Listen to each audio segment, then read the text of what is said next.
Students, మీ 10th exams అలాగే యూనివర్సిటీకి సంబంధించిన ఎగ్జామ్స్ తొందరలో ఉన్నాయి. మీరు చదివినట్లు గుర్తుండాలి అంటే ఏమి చేయాలి? Welcome to Manabadi videos. నేను చెప్పే ఈ టిప్స్ ఫాలో అవ్వండి. ఖచ్చితంగా మీరు చదివింది గుర్తుపెట్టుకుంటారు, అలాగే ఎగ్జామ్లో కూడా వ్రాయవచ్చు. First tip, active reading. చదివే లెసన్స్ను పార్ట్స్గా చేసుకోండి. ప్రతి పార్ట్కు సంబంధించి మీరే క్వశ్చన్ ప్రిపేర్ చేసుకోండి. ఆ క్వశ్చన్కు సంబంధించిన కీ పాయింట్స్ అండర్లైన్ చేసుకోండి. దీని ద్వారా మీరు ఆ టాపిక్ పైన పట్టు సాధించవచ్చు.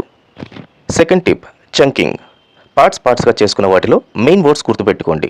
ఆ పారా యొక్క మొదటి 3 పదాలు మీకు బాగా గుర్తుండాలి.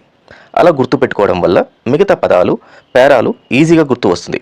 అలాగే ఆ పారాలో ముఖ్యమైన పేర్లు, పదాలను సపరేట్గా నోట్ చేసుకొని మీ రివిజన్ అప్పుడు మీరు నోట్ చేసిన వాటి ద్వారా మొత్తం పారాను గుర్తు తెచ్చుకోవడానికి ట్రై చేయండి. Next tip, mnemonics.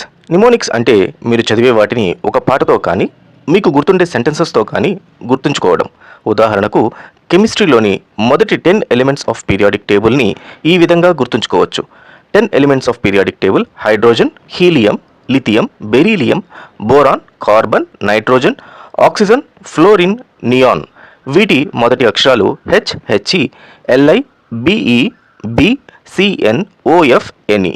సో వీటికి సంబంధించి ఒక సెంటెన్స్ని మనం ఫామ్ చేసి సెంటెన్స్ రూపంలో గుర్తుంచుకోవచ్చు. దీనికి సంబంధించి ఒక easy sentence: hey hero like be Balayya, Chiranjeevi, Nagarjuna on fighting net. So ఈ సెంటెన్స్ని గుర్తుపెట్టుకుంటే మనకు ఫస్ట్ 10 ఎలిమెంట్స్ ఈజీగా గుర్తుండిపోతాయి. Fourth tip, repetition technique. మీరు చదివింది ఫ్రీక్వెంట్గా రివైజ్ చేసుకోవాలి. ఒక రోజులో అన్ని టాపిక్స్ ఒక సబ్జెక్ట్కి సంబంధించి రివైజ్ చేయాలి. ఫస్ట్ డే రివిజన్లో మీకు చాలా టైం పడుతుంది. సెకండ్ డే, థర్డ్ డే అలా పోతుంటే ఒక 10 డేస్లో ఒక సబ్జెక్ట్ని 1 అవర్లో కంప్లీట్గా రివిజన్ చేసేయవచ్చు. So revision or repetition is so important to memorise a topic. Next tip, visualisation. ప్రతి సబ్జెక్ట్ గురించి చదివింది మీ మనసులో ఒక యానిమేషన్ రూపంలో విజువలైజ్ చేసుకోండి. ఉదాహరణకు photosynthesis. Sun rays plant leaves పైన పడటం, అవి లీవ్స్ అబ్జర్వ్ చేసుకోవటం, క్లోరోఫిల్ చేయడం, ఇలా విజువలైజ్ చేసుకుంటే నెక్స్ట్ టైం స్టార్ట్ నుండి ఎండ్ వరకు మీకు కంప్లీట్గా టాపిక్ గుర్తుండిపోతుంది. Next tip, teach someone else. ఇది అన్నిటికన్నా పెద్ద మెమరీ బేస్డ్ టిప్. మీరు ఇంకొకరికి ఆన్సర్ని ఎక్స్ప్లెయిన్ చేయండి, వాళ్ళకి అర్థమయ్యే విధంగా ఎక్స్ప్లెయిన్ చేయండి. సో మీరు ఎక్స్ప్లెయిన్ చేయడం వల్ల వాళ్ళకి ఏమి అర్థమైందో కనుక్కోండి. అవతల వాళ్ళు ఎవరైనా సరే పర్లేదు, ఫ్రెండ్స్, పేరెంట్స్, రిలేషన్స్, ఎవరికైనా సరే try this method. So trust me, this is the best method to memorise any type of topic. Next tip, memorise names.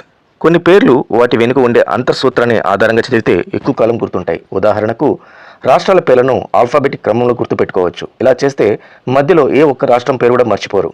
అలాగే గ్రహాల పేర్లను వాటి పరిమాణం అంటే సైజెస్ ద్వారా చిన్నపాటి నుంచి పెద్ద వాటిని గుర్తుపెట్టుకోవచ్చు.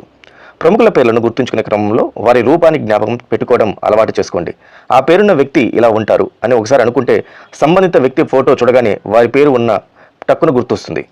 పాఠాలను ఎప్పుడు పరీక్షల దృష్టితోనే చదవకండి. ఇష్టంగా చదివితే నేర్చుకోవడం ఎప్పుడు కష్టంగా ఉండదని తెలుసుకోండి. సో ఫైనల్గా స్టూడెంట్స్, ఎప్పుడు ఒకే చోట కూర్చొని చదవడం వల్ల ఒకసారి కాస్త విసుగ్గా అనిపించవచ్చు. చదివే ప్రదేశాన్ని అప్పుడప్పుడు మారుస్తుండాలి.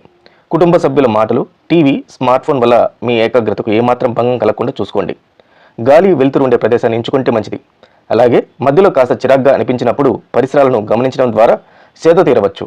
ఆ తర్వాత మళ్ళీ చదవడం వల్ల మొదలు పెట్టవచ్చు.